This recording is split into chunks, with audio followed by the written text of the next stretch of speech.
আসসালামু আলাইকুম ওয়া রাহমাতুল্লাহ। আপনি কি দোয়া করতে করতে ক্লান্ত কিন্তু দোয়া কবুল হচ্ছে না? আল্লাহকে দিনের পর দিন ডেকেই চলেছেন কিন্তু কোনো সাড়া পাচ্ছেন না। সকলভাবে দোয়া করেও ব্যর্থ হচ্ছেন এবং দোয়া কবুলের কোনো নমুনাই চোখে পড়ছে না, বা আল্লাহর রহমত পাওয়ার কোনো সম্ভাবনাও দেখতে পাচ্ছেন না। আপনি কি জানতে চান আপনার দোয়াগুলো কেনই বা কবুল হচ্ছে না এবং কি করলে আপনার দোয়াগুলো সহজে কবুল হতে পারে?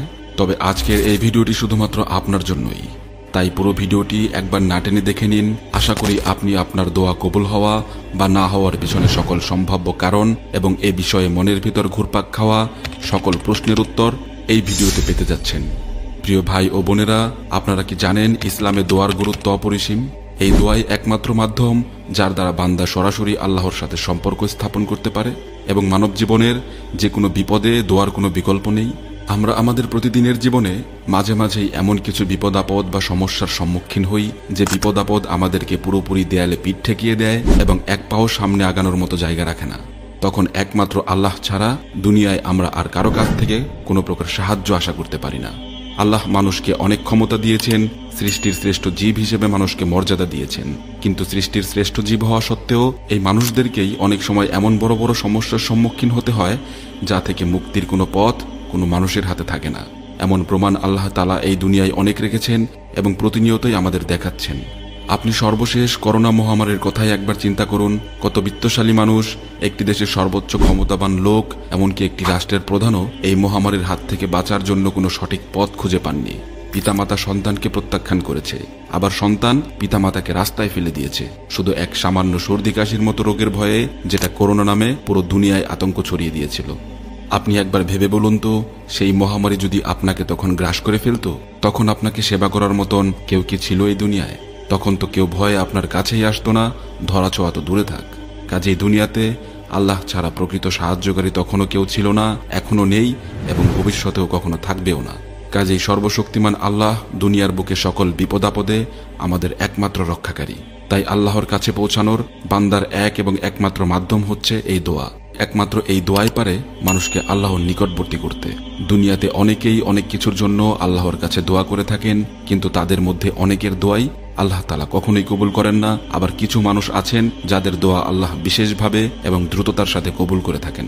তাদেরকে বলা হয় মুস্তাজাবুদ দাওয়া। এখন প্রশ্ন হলো, আমরা কিভাবে মুস্তাজাবুদ দাওয়া হতে পারি এবং আমরা কিভাবে নিশ্চিত হতে পারি যে আমাদের দোয়া আল্লাহর কাছে কবুল হওয়ার সম্ভাবনা আছে নাকি নেই?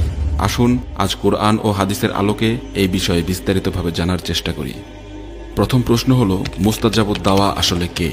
মুস্তাজাবুদ দাওয়া হলেন সেই সৌভাগ্যবান ব্যক্তিরা যাদের দোয়া আল্লাহ সহজে কবুল করেন। কোরআন ও হাদিসে এমন অনেক শ্রেণীর মানুষের কথা বলা হয়েছে যাদের দোয়া আল্লাহ প্রত্যাখ্যান করেন না। তাদের মধ্যে উল্লেখযোগ্য হলো, 1. মজলুমের দোয়া।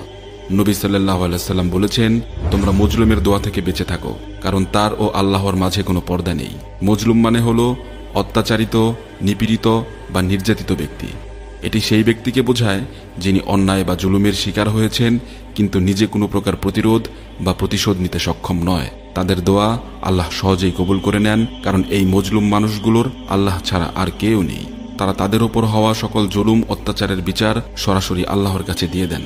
তাহলে এবার ভাবুন তো, এরকম ব্যক্তির উপর যে বা যারা জুলুম অত্যাচার করে আবার আল্লাহর কাছে দোয়াও করে, তাদের দোয়া কিভাবে কবুল হওয়া সম্ভব, যেখানে আল্লাহ নিজেই তাদের সাবধান করে দিয়েছেন যে মজলুমের দোয়া থেকে বেঁচে থাকো। এবার আপনি ভাবুন, আপনি আবার কোনোভাবে সেই অত্যাচারীদের দলের অন্তর্ভুক্ত নন তো? এক্ষেত্রে খুবই সাবধান। 2. পিতামাতার দোয়া।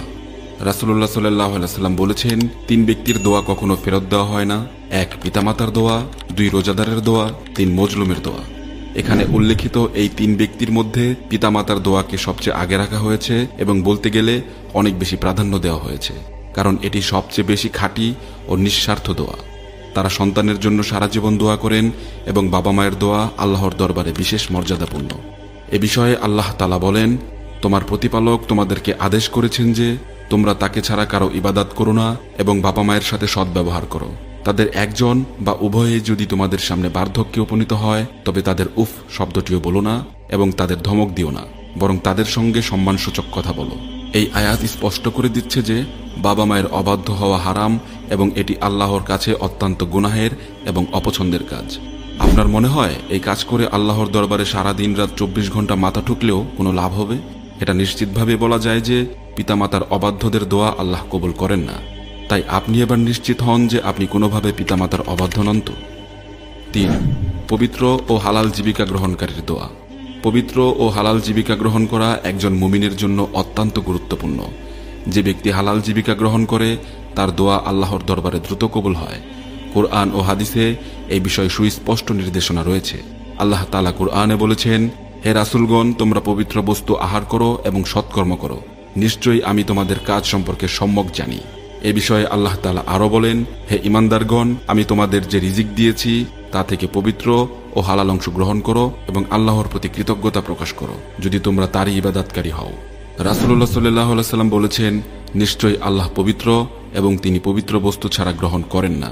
এক ব্যক্তি নবী সাল্লাল্লাহু আলাইহি ওয়াসাল্লামের কাছে এসে বললেন, ইয়া রাসূলুল্লাহ, আপনি আল্লাহর কাছে আমার জন্য দোয়া করুন যেন আমার দোয়া কবুল হয়। তখন নবী সাল্লাল্লাহু আলাইহি ওয়াসাল্লাম বললেন, তুমি তোমার খাদ্যকে হালাল রাখবে, পবিত্র রাখবে, পরিচ্ছন্ন রাখবে, হারাম এবং হারামের লেশ থেকে সর্বদা দূরে থাকবে, তাহলে তুমি মুস্তাজাবুদ দাওয়া হতে পারবে। তাহলে সে ব্যক্তির দোয়া কিভাবে কবুল হবে এটা কিভাবে কল্পনা করা যেতে পারে? কারণ যে ব্যক্তির দেহ গঠিত হয়েছে হারাম দিয়ে। এবার আপনি চোখ বন্ধ করে একবার ভাবুন তো, আপনি কোনোভাবে হারামের মধ্যে আছেন কিনা। হালাল রিজিক ও দোয়া কবুল হওয়ার সম্পর্কে রাসূলুল্লাহ সাল্লাল্লাহু আলাইহি ওয়াসাল্লাম আমাদের শেখান যে আমাদের জীবিকা যদি হারাম হয় তাহলে আমাদের দোয়া কবুল হওয়ার সম্ভাবনা কমে যায়। এ বিষয়ে একটি গুরুত্বপূর্ণ হাদিস হলো, নবী সাল্লাল্লাহু আলাইহি ওয়াসাল্লাম বলেছেন, একজন ব্যক্তি অনেক সময় দূর দূরান্ত থেকে মক্কায় আসেন। তার অবস্থা মলিন, চুলগুলো এলোমেলো, ধুলোময়। তিনি আল্লাহর কাছে দোয়া করেন, কিন্তু তার দোয়া কবুল হয় না, কারণ তার উপার্জন হারাম, তার খাবার হারাম, তার পোশাক হারাম। তাই আল্লাহ তার দোয়া কিভাবে কবুল করবেন?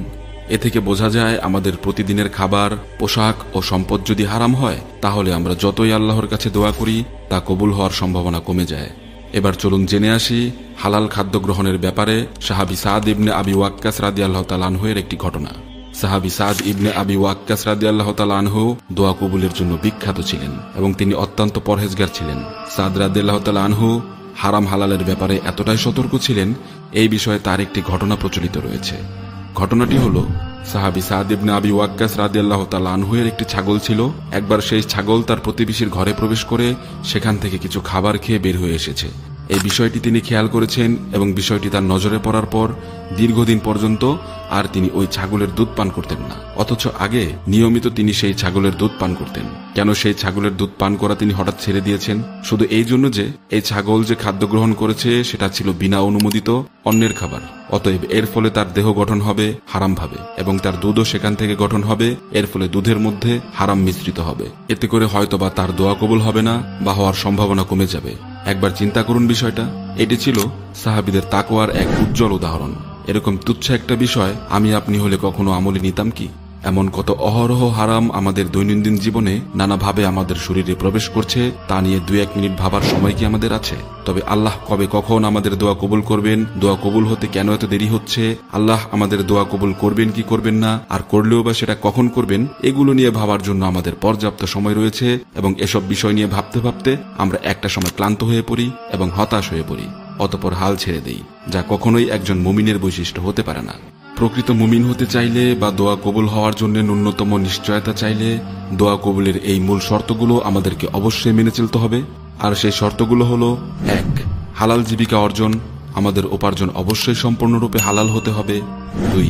খাদ্য, পোশাক ও জীবনধারা পবিত্র রাখা, অর্থাৎ যা খাচ্ছি যা পড়ছি তা সম্পূর্ণরূপে হালাল হতে হবে। 3.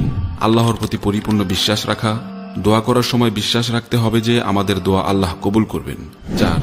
গুনাহ থেকে দূরে থাকা, যারা হারাম কাজ করে তাদের দোয়া কবুল হওয়ার সম্ভাবনা কমে যায়, তাই হারাম কাজের বিষয়ে সাবধান থাকতে হবে। 5. অন্যদের জন্য দোয়া করা, কেউ যদি অন্যের জন্য দোয়া করে তবে ফেরেশতারা তার জন্য দোয়া করেন, তাই আমাদের উচিত শুধু নিজের জন্য দোয়া না করে অন্যদের জন্য দোয়া করা। প্রিয় মুসলিম ভাই ও বোনেরা, আমরা যদি আমাদের জীবনে সত্যিই দোয়া কবুল হওয়ার সৌভাগ্য অর্জন করতে চাই তাহলে আমাদের অবশ্যই হালালভাবে জীবনযাপন করতে হবে। আমাদের উপার্জন, খাদ্য, পোশাক এবং প্রতিটি কাজ যদি পবিত্র হয় তাহলে আল্লাহ আমাদের দোয়া কবুল করবেন ইনশাআল্লাহ। আসুন আমরা সকল প্রকার হারাম উপার্জন, হারাম খাদ্য ও হারাম কার্যকলাপ থেকে নিজেকে রক্ষা করি এবং পরিপূর্ণভাবে রক্ষা করার চেষ্টা করি এবং হালাল পথে জীবনযাপন করে মুস্তাজাবুদ দাওয়া হওয়ার সৌভাগ্য অর্জন করি। আল্লাহ আমাদের সবাইকে কবুল করুন। এরকম ভিডিও আরো পেতে চাইলে অবশ্যই ইসলামিক গেরিলার সাথেই থাকুন। আমিন।